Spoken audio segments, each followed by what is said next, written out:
actually presenting at 10:30 at ASA, so I will be ducking out. I will leave business cards, and if anyone has any questions or wants a copy of the paper, please feel free to contact me, and I would be happy to provide that with you and have that conversation with you. Let's get the recorders going for institutional memory. And my talk today is Smart But Not Necessarily Sexual, Women of Color Talk Sexual Health at a Predominantly White University. And hopefully, besides reading the quotes to you, that's the last time I will read the slides. And I'll just kind of tell you a story about this research project and some of the really interesting things that I've been finding as I talk to women of color at the university that I attend. Come on, enter button. You're supposed to work.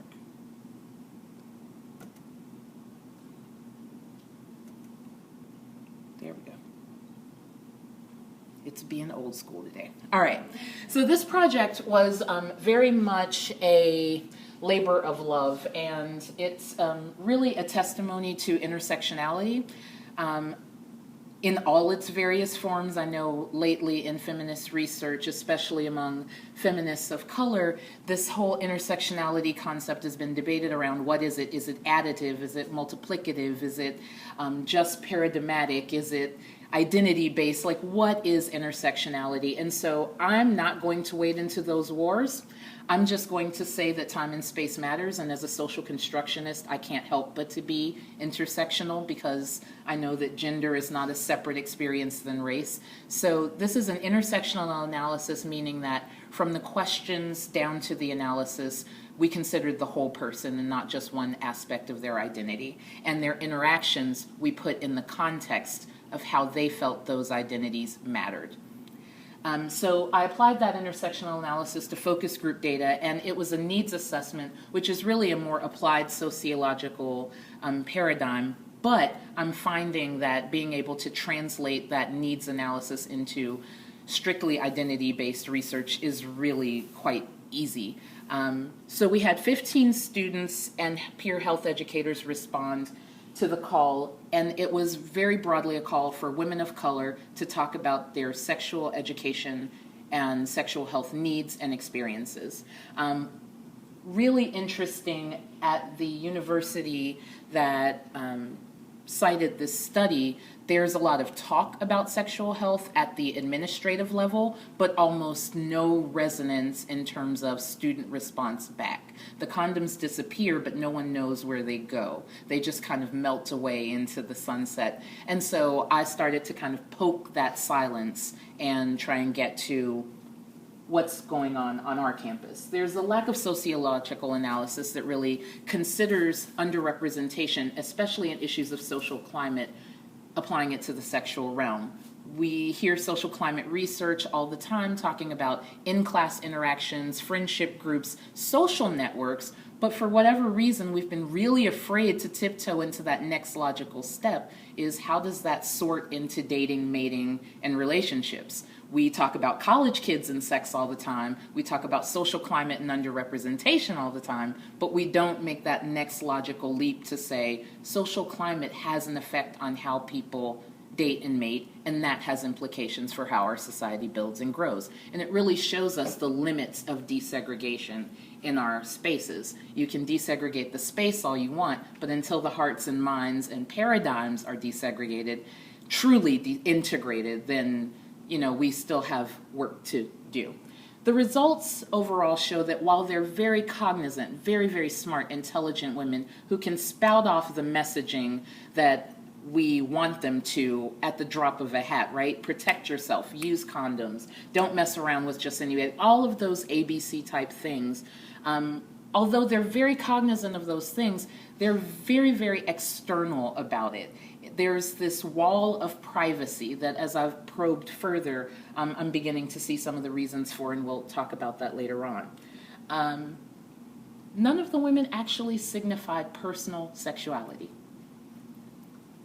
That was the biggest aha. When you look through the narratives, they will talk about sexual health, they will talk about resources, but they will not talk about their own sexuality. So the individual sexualities then remained largely unarticulated, while narratives about community sexualities and campus sexualities really were at the forefront and very articulate and very well thought out and very reasoned. And sexual assault, not sexual health, was the major frame through which these women in my groups understood risk. They were not thinking about risk in terms of personal or not articulating personal risk for pregnancy or STIs. They were more concerned about sexual health because it was such a campus problem overall. And as women, they felt like the sexual assault problem was something that the campus had to deal with above and beyond anything else.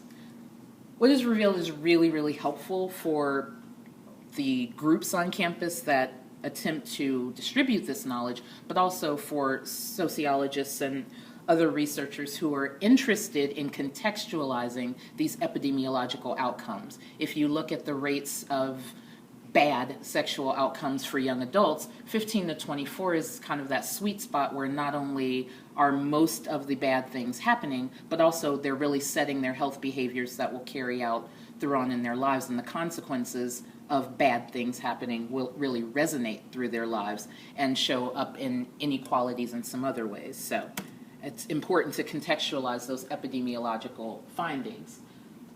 Of course, sexual issues are a major health concern. I already talked about that. While representing only 25% of the sexually active public, young people represent about 50% of all new STIs specifically. And yet, even though we know that, unintended pregnancy, STIs, and some of the comorbid psychosocial stuff around sex can really be resonant in the teenage and young adult years, school-based sex education has never been more contentious. It's almost like we're trying our hardest to make sure that trend continues to happen. There's this real morality versus information tug that personally I don't understand, given what we want our young people to be equipped with and given the neoliberal context in which we're equipping our current students with this narrative of individual responsibility and individual accomplishment. And yet the morality around sex keeps it private and in the home and left to the parents, but the parents are clueless and uncomfortable about talking to the children. So by the time they get to college, they've usually had one unit in a semester in a health class of any kind of overt sexual health information. And depending on where you are, that may have come from a source that is not scientifically based or fact-based. Where I'm from, True Love Waits is a really, really popular program to go into the schools, and part and parcel of some of what they do is take a piece of tape and they put it on a young lady, and then they put it on several young men until the tape loses all its stickiness, and then they say to the young woman, that's your body after you've passed it around to all these guys. So you really don't want to be like this tape with no stickiness, no attractiveness, nothing good or useful about you anymore. So keep your legs closed, ladies. And that's the assembly, with all of the shocked kids in the class having what I call the South Park face, which is...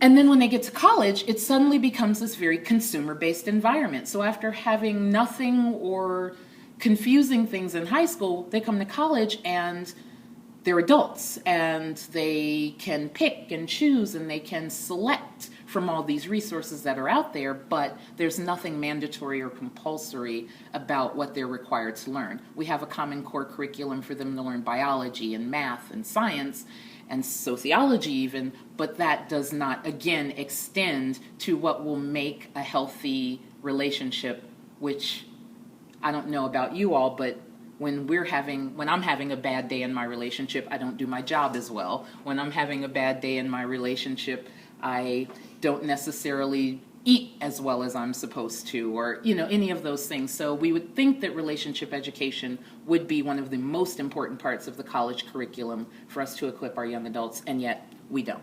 Moving on very quickly. The hookup frame, which has dominated so much of sociology, is really, really a limited frame in my understanding. And Lisa Wade agrees with me. She's the one who wrote the book hooking up. And she's done some more analysis of her data and found that far from being this universal thing that every college student, experiences, it's the usual suspects, the wealthy, white, conventionally attractive, kind of elite populations that at four-year universities that kind of have this flagship or party culture around them. So not our community college kids, not our HBCU kids in the same way, not our other kids who are at these flagship universities and are not able to experience the, sorority girl, fraternity boy paradigm through the campus.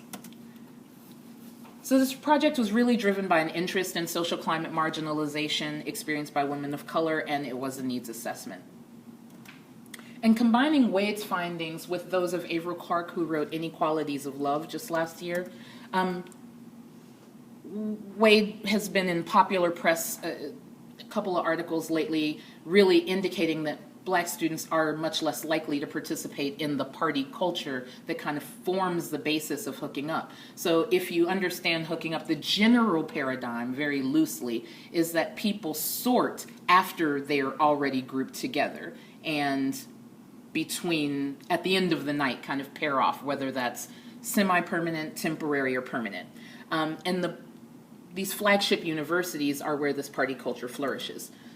The Black middle class, on the other hand, which are more likely to be at these same universities, really have been grounded in this politics of respectability as a mobilization strategy, which is be circumspect, be private, be very without reproach in your behavior, at least in the public eye. So going to a party and pairing off just doesn't fit the politics of respectability paradigm, because everybody's there, everybody can see you, your reputation follows you. And so it distributes sexual costs and opportunities unequally for students of color. Flagship University, Mountain West, 17% minorities, less than 2% are African American, 5% international. Most of the students of color are first generation immigrant populations that have actually gotten visas or count as citizens, but are not necessarily Black or African American. 6 focus groups, research design, 15 respondents, based on questions about what did you get, what do you need, what do you expect? I'm kind of zipping through the detritus. Transcribed, real good. And found 3 basic narratives or cognitions. One is this one of sexual assault. One is this we need a class, and I'll get into that later. And then 3, the externalized narratives that I talked about earlier. So sexual assault, Shani is this very powerful, she's going places. You can expect her to be a DA in a couple of years or something like that. Beautiful African-American woman, student leader to the max. One of the things that I noticed is that most of these women are heavily involved in campus activities. They are on every board, in every club, they do everything. And she took a white friend of hers to a seminar to talk about sexual assault, and her friend heard that 1 in 4 women were raped in their lifetime and basically had a mini meltdown. And she's like, it can't just be ignored and something you personally suffer. So her reaction, versus her friend's reactions were very different. She was very cognizant of the sexual assault problem on campus and was very activist oriented in it. Her friend heard about it, it was news to her, and she was very saddened and kind of paralyzed by that thought. So again, this politics of respectability frame where you have to be twice as good as everyone else, you have to even be twice as strong, is really strong in this narrative. And then we have this really great group of Latina women who, just like what happened with that football player, there's always a football player who's always engaged in some kind of sexual assault problem. And in the Women's Resource Center, they find out about those things, but outside of that, there's almost a bubble of silence. In fact, unfortunately, there have been several lawsuits against campuses recently because of their lack of or poor response to sexual assault. And so the students don't know, so they don't get activated. But in this space, in this women-friendly space, it's very much on the minds of the people. And the whistle story is, at orientation, they give the women a whistle. And that's supposed to keep them safe, along with wearing their hair in a high ponytail, not wearing their hair in a high ponytail, so that men can't jump out of the bushes and grab them, and all of those kinds of things. So Yasmin is going on about her whistle, and she very angrily reaches into her purse and goes, "You want to see how effective my whistle is?" And she blows into it, and nothing happens. It's defective. And she goes, "Thanks, university." And so you can see that they're putting these things on these women, and they're not feeling equipped to deal with them. We need a class. This is the most important or fascinating finding, and I'm going to wrap up here with this. To a woman, they all wanted some kind of class that would mitigate any of the sexual or race issues that they were having. So we need a class where people can talk about these things. We need a class where people can get together and learn about each other, because if we have a class, if we can sit down with each other, if I can just show you that I'm not scary or promiscuous or any of these things that you think of me, in the classroom setting, I can demonstrate my competence, my greatness, and then maybe some of these issues, particularly with white males who were not spoken about very much, but definitely were the main audience of all these narratives, then maybe things will get better. Maybe we won't have as many problems. And the freshman year all the way through senior year, they want this class to be available for people to have this safe space to talk.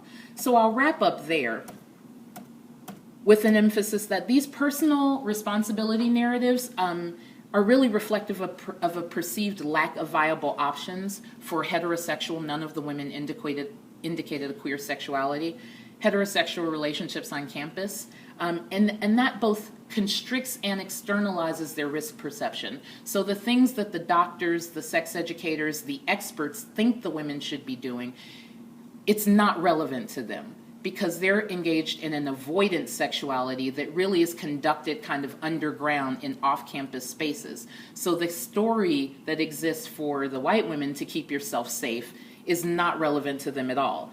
The resources are out there, but there's no feeling of relevance. And finally, they're very proud of their racial identity, but they feel very racialized in a stereotypical manner that doesn't represent who they are nor who they want to be. And so they're expressing this confusion and anger that they can't be the fullness of themselves. They're forced into being these stereotypes, and for them, that's a betrayal of the college mission in and of itself. Thank you so much.